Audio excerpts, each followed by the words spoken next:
And I guess we should start here, Maddy. Where have we seen any shifting of any kind in terms of positional preference for the Bills at pick 28? So in the first mock draft watch that we released, it was wide receiver heavy, but you did see a couple different position groups pop up here and there. Not enough to trounce the wide receivers that have been mocked to the Bills at number 28. And we're seeing that even more now with the second mock draft that's going to be released tomorrow morning. It's not out yet. It's coming out tomorrow morning. We tracked 22 mock drafts, so bigger volume this time around, so a lot to scroll through. And of those 22, 19 freaking wide receivers are mocked to the Bills at number 28. Oh my gosh. I think we're just going to see this continue. I mean, we're going to get some answers in free agency, and maybe we'll see even more wide receivers mocked to the Bills at number 28. The other position groups, 2 edge rushers and 1 center, were the 2 other position groups that made up Mock Draft Watch 2.0. I don't know that we've ever seen it this lopsided in all the years you've been doing this, right? That's as lopsided as I've ever seen it for one position. When we really needed a cornerback in Kyer Elam's draft, we did see similar numbers, it wasn't but this bad, not right? this bad. Not this bad. It's the wide receiver down the list, and I track them in a spreadsheet, and it's just funny to look at because it is all wide receivers so far. Yeah. I am happy that Brian Thomas is a very popular pick. He is my favorite receiver that I think has even a shred of a chance to get to Buffalo, but my fear is he's going to run really fast at the combine, and that's going to end that conversation precipitously. I do like Troy Franklin, too. He's a field stretcher. I just like his separation ability. And he's also not only lined up outside, he's shown some ability to run some inside routes too. So I like the diversity of his route running experience. You know, you get a lot of these college kids, and some of the guys that line up outside, they run 3 routes. They run a go, a post, and a corner. And they don't run anything else for the rest of their college career. They diversified Franklin's route running at Oregon, which encourages me. I think that makes him more NFL ready. But the Bills need speed outside. I don't think there's any question about it. They haven't had it since John Brown left, and I think it's hurt their offense because it doesn't strike fear in an opposing defense that play the cover 2 shell, and it's game over.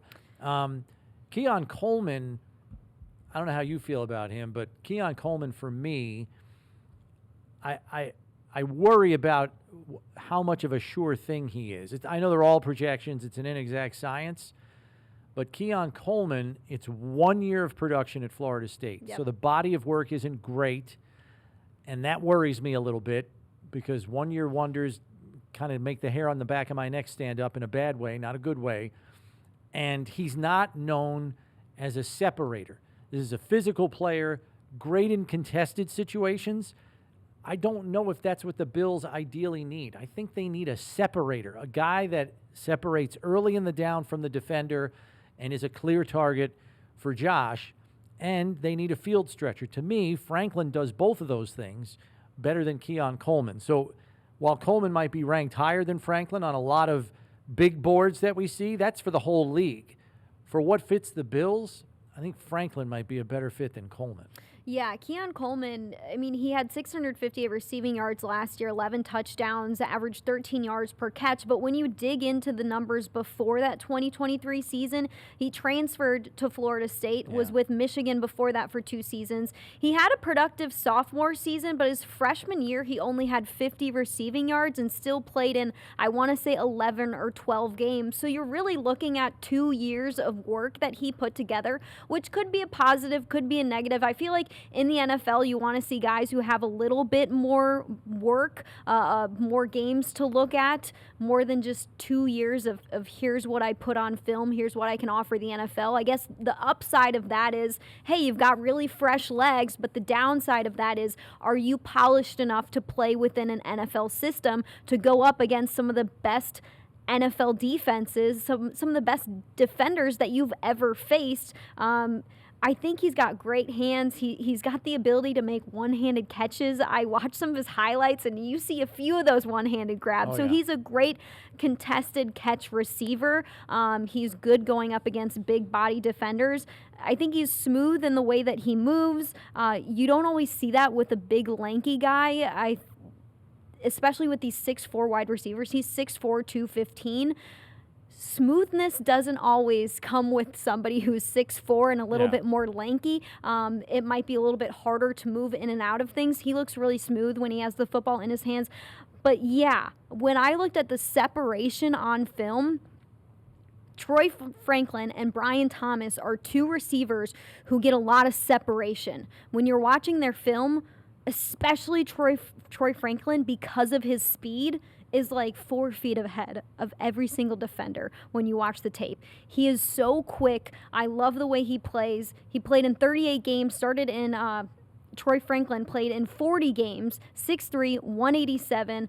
His breakout season was his junior year. Oh my gosh, 1,300 receiving yards, broke a lot of records at Oregon, had the most receiving yards in a single season and the most receiving touchdowns in a single season by an Oregon Duck, and then had the most career receiving touchdowns in program history with 25 in his 3 seasons. He is quick, and you talk about size and smoothness and size and speed. It's also hard to blend size and speed together, because when you have a 6'3" body on you, when you're 6'4", whatever he's going to measure out to be, it's not always easy to be as quick as some of these slot receivers, which is what we saw a lot of in last year's draft class. These slot guys were quick and tiny. Well, he's quick and big.